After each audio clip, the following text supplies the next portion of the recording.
Let's make a West Virginia roast beast sandwich. This is venison my brother roasted and sliced into like deli meat. So that's where the name comes from, roast beast. Now for the sandwich, we're gonna use 1 red onion and 1 sweet onion. Since we're caramelizing these onions, we're gonna run through the mandolin. Get our onions started. Now we're gonna add some red sweet wine. And now that our wine is evaporated, now we're gonna add in some bone broth and some Worcestershire sauce. We have our onions where we want them, nice and caramelized. Now we're gonna go ahead and add our roast beast.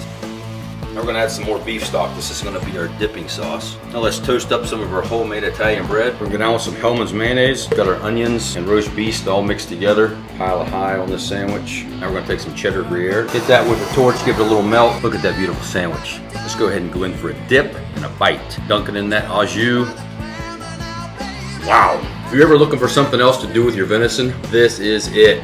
This is unbelievable. Roast beast. Give it a try. Thanks for watching this video. Please hit that like and subscribe, and I'll see you next time.